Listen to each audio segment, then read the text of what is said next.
I've got atrial fibrillation happening. So my atria are kind of doing this, and my ventricles are just pumping, going, okay, come on, send me something to pump. That's going to cause a little mismatch of oxygenation, and it could potentially cause a little bit of a blood clot to get thrown.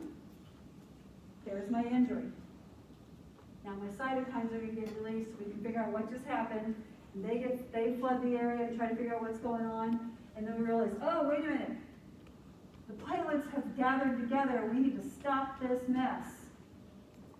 So the cytokines go, hey, wait a minute, you guys need to back off, stop. Because they're the ones who give the signal for the all clear. So once we see that this is what's going on, cytokines can step in and say, okay, all clear, stop. Stress, I'm going to talk about stress. Coping and anxiety.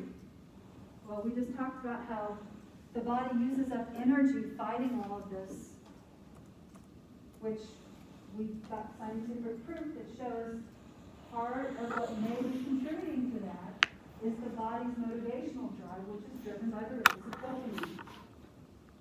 So if I have this chronic underlying stress, which we know kicks out cortisol, which cortisol has a tendency to mess with our whole inflammation process anyway, this can long-term be affected by stress significantly.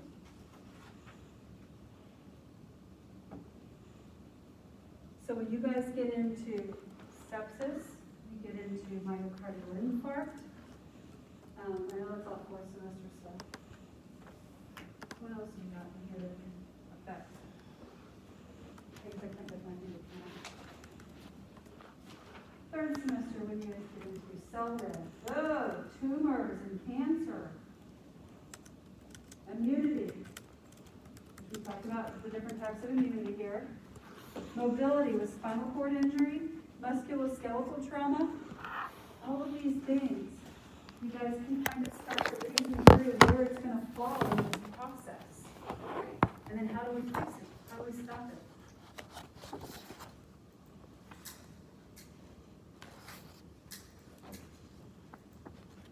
So with our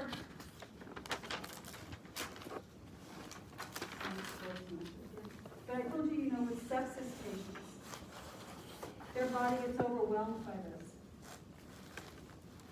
And, as this process continues and we don't have oxygenation getting effectively out to our tissues, and the energy keeps getting used up by these guys, and so we start producing lactic acid, which then eventually tips us into metabolic acidosis, which creates a whole new set of problems. So this still keeps going, but now we're going to add on metabolic acidosis to this problem. This is why when we have sepsis patients, we start to have, as sepsis progresses, we start to have organ involvement.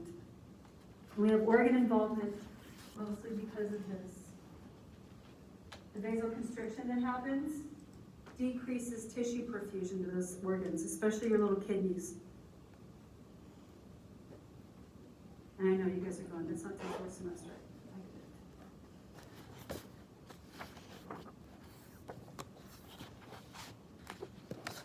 You guys are like weird today, what's wrong? Overloaded. Unnecessarily overloaded. I understand. I mean, I don't know exactly what everybody's going through, but our brains are, what you call it, when it's inside hypotonic.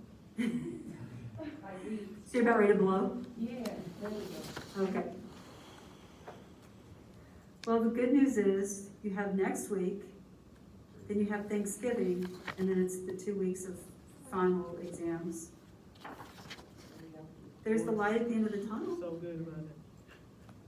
I'm looking forward to my life getting back to normal, as I'm sure you guys are. So I've been on a college-wide committee called COE, which is Center of Excellence, it oversees a bunch of things for the college. But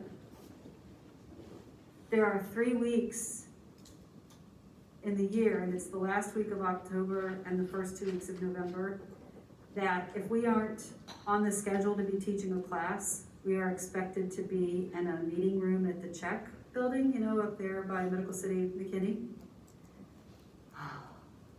So every day since October the 16th, 17th, 19th, that Monday, if I haven't been teaching, I have been at the Czech. And they like to keep their thermostat at like 65.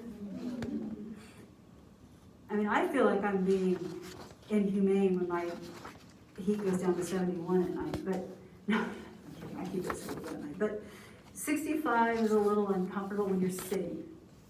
Because we're reading these contracts for employment, because you know, every year, this is multifactorial, we're actually done, so if you want to go, you can, but I'll wrap this up really quickly. But as teachers, we have to apply for our job every year, basically. And then after we've been here for 3 years, then we get a contract that lasts for 3 years, but then we have to basically reapply. We have to prove that we are serving the college, we're serving the students, we're maintaining excellence in our field, like nursing, we're maintaining excellence and innovation in the classroom, and we're doing everything we're supposed to be doing, and then there's like extra stuff that they want to see. And we have to prove all these things. And so starting, I think, next week, you guys or maybe they've already started the surveys.